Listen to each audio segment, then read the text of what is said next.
Now we review Russian Fantastic Four. I mean Guardians. Released in 2017. Alright, ladies and gentlemen, I am Richard. This is Random Street Theater, and I heard about a film that was Russia's answer to the Avengers. It's not. It's the film Guardians, which I could not find in English. I had to watch it in Russian, but I did watch it in Russian.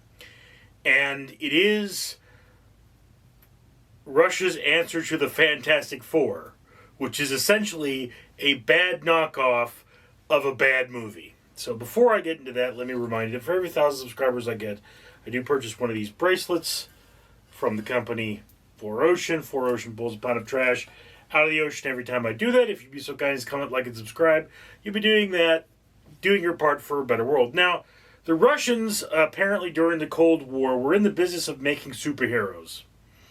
And their first attempt wasn't very good.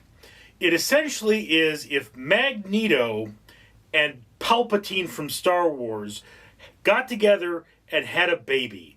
And that baby got the T-virus from Resident Evil.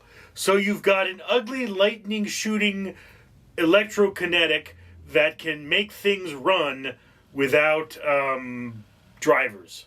Yes, it can make the tanks go after people, which would be useless because, well, I guess it wouldn't be useless, but you know, a tank needs a crew to fire the gun. The gun's not automated. Anyway, but of course, because that experiment failed, they had a second experiment where they made more superhumans who are the good guys of this story. And like one of them is Werebear Man, and the other one is Weird Circle Knife Ninja Dude, and there's Invisible Girl, and Rockbender Guy. He's a rockbender from, or an earthbender from Avatar. Yeah.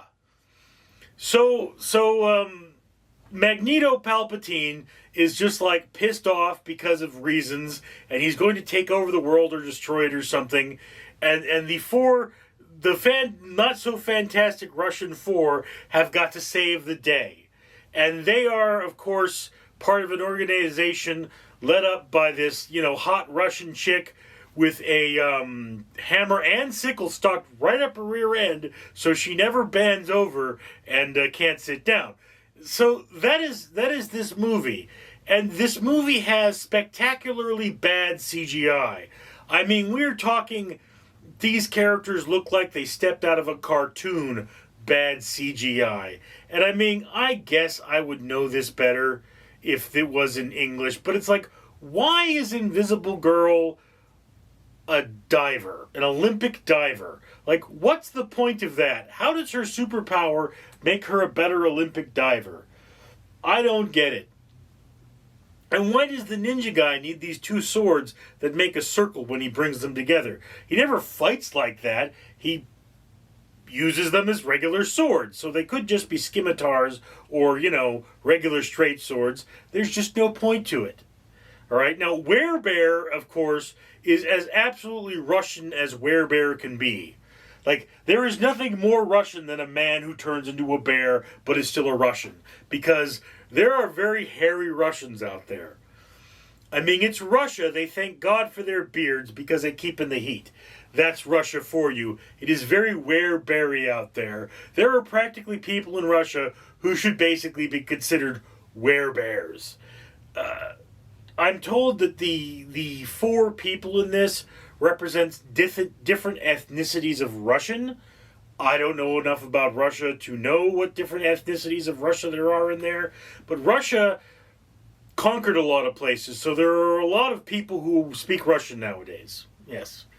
Yes. Also, it sucks in Russia, and these people who were alive during the Cold War and supposedly adults would be old now and ready to die because you don't live long in Russia. In Russia, you live to be about 52. That's it. I mean, living in Russia is hard. It's cold. You drink vodka so your blood doesn't freeze. And you're always drunk. Doesn't sound that bad from that perspective, but you're always drunk because if you're not drunk, your blood freezes. Sucks in Russia. Anyway, so yeah, look, this movie is touted as being absolutely awful by Russians and Americans alike, and it only gets a 4 out of 10 on IMDb. It also gets a 27 from critics on Rotten Tomatoes, but a 23 from audiences. I couldn't find a Fandango score, but then I wasn't looking. So yeah, if you could find a copy of the Russian film Guardians, it's not worth watching. It's a fans of the genre only film, and by fans of the genre, I mean people who like crappy CGI superhero films and speak Russian, and I am in neither of those categories. Although I will admit, I do absolutely love cheesy sci-fi. So yeah, that's just my opinion, and I'd love to hear yours down in the comments below. I, of course, am Richard. Greetings, humans! It's your old pal Randall the Rat again, and I'm taking a break from eating your delicious face to remind you to comment, like, and subscribe. And why should you do that? Well, for one thing, see this bling here? That awesome, isn't it? Yeah, got a dragon on it.